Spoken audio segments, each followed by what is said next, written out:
So if you're thinking of moving to Washington and you actually ski or snowboard, you probably want to know all about the resorts in Washington, Idaho, Olympia. I've personally been to almost every single one of them. So in this video, I'm gonna unpack the personal anecdotes, what I love about the resorts, what it's like to be there. So this isn't gonna be the video where I tell you the lift ticket prices.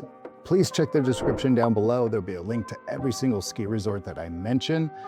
Let's get into it. So if you're gonna be in the Seattle area and you're just like burning to ski or snowboard, the first area I'm gonna mention has 4 different distinctive ski areas, but there's a hidden gem in here. And I'm talking about Snoqualmie, right? Like you can be working in Seattle and you can drive there and night ski. You can be there super fast. It is not gonna have the best terrain though. It is going to give you just access to what you truly desire, which is just to be on the mountain with those skis or that snowboard with some snow under your feet. The next place on my list is one of my actual favorite places to go during the winter, and it's more to take the family. It's government camp, but right nearby is Timberline, and they have a amazing lodge that you can visit. It was actually in the filming of the movie The Shining. You can ski there. The town does get a little busy. So if you can go during the week, that's what I'd recommend. Don't go on a holiday.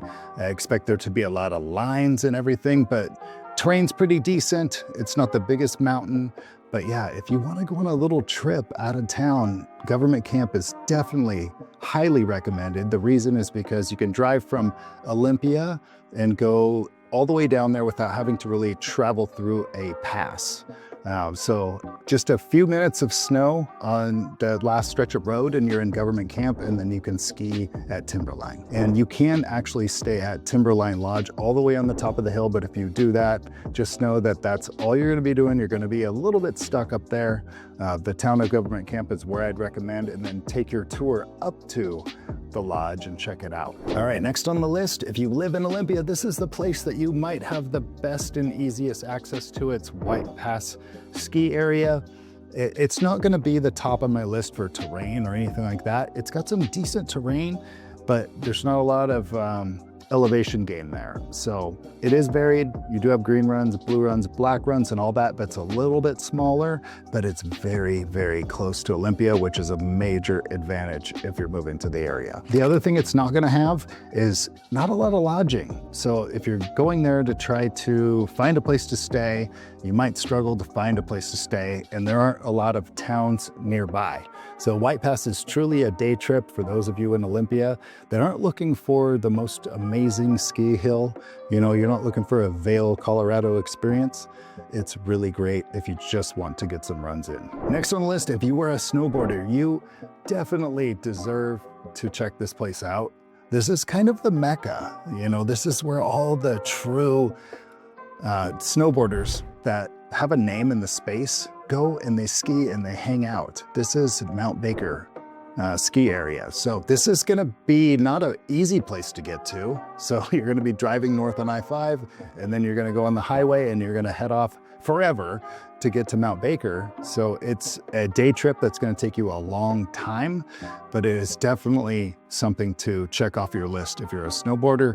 Super deep powder. This place gets some of the most record snowfall. We're talking about when you see pictures online where there's 15 feet of snow, this is Mount Baker in its true form. So if you're in the Seattle area and you wanna go night skiing, and you want a cool drive experience, you know, you want to actually go through the mountains. So I-90 Snoqualmie is not that. It's a freeway. It's very wide and you just kind of drive along. If you go on US 2 and you go to Stevens Pass, this is a better mountain experience in my opinion.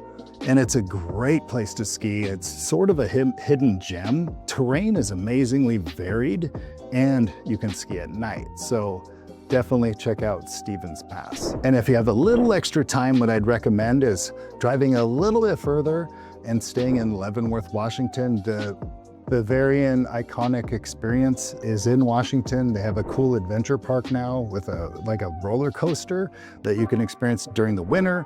They have a really cool candy shop on your way there.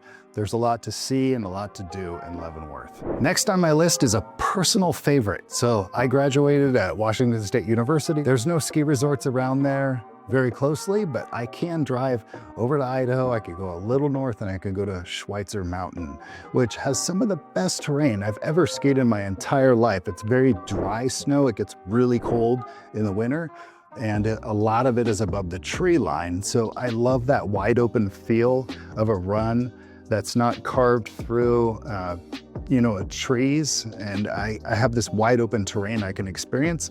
That's definitely how it is in Schweitzer, and I just love that mountain. If you want a true ski destination, you want a big vacation, you want to go somewhere for a few days, and you're going to be in the Seattle Olympia area, you need to travel to Mount Bachelor. So volcanic skiing, 360 degrees, this place is amazing. Super dry powder and one of the longest actual ski seasons in the area. So we're talking spring skiing that lasts well close to the summer. So number one on my list is going to be Crystal Mountain.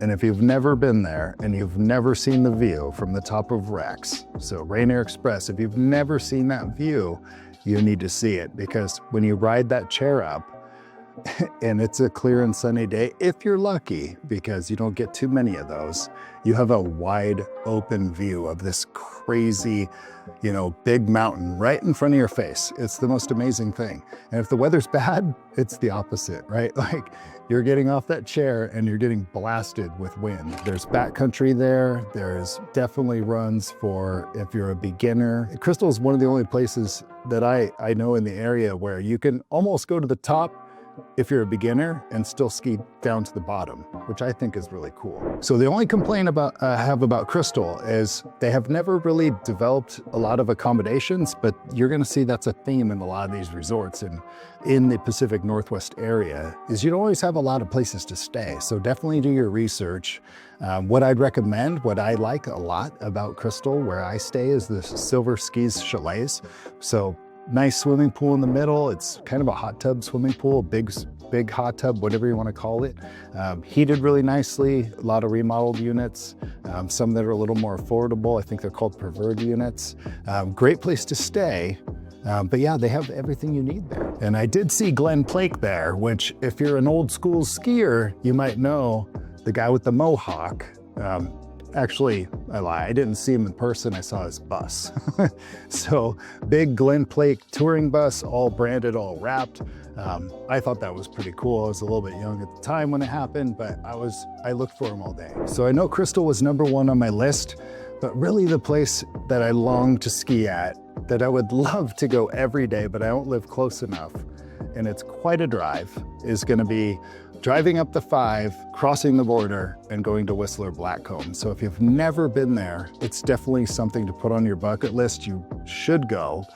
Tons of lodging, really cool atmosphere, whether it's summer or whether it's winter, but we're talking about skiing and snowboarding. So definitely in the winter, you have some nightlife there. You have a ton of restaurants. You have a lot of lodging, a ton of options with Airbnbs and some really great hotels. And the last little tidbit, this is gonna be one of the only places where if you have a little money to invest and you really want the true skiing experience where you have your own powder, your own tracks, all those things, definitely look into their heli skiing.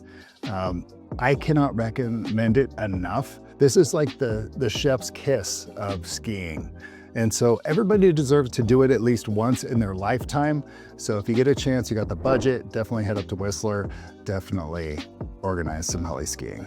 Hey, if you're looking for more content like this, you're moving to the area, you wanna know about the best restaurants, the best place to go on a date night, or you actually don't know anything about the real estate market and you need some help, you need somebody to help you move here, definitely send us a DM. If you appreciate it, be sure to also like and subscribe.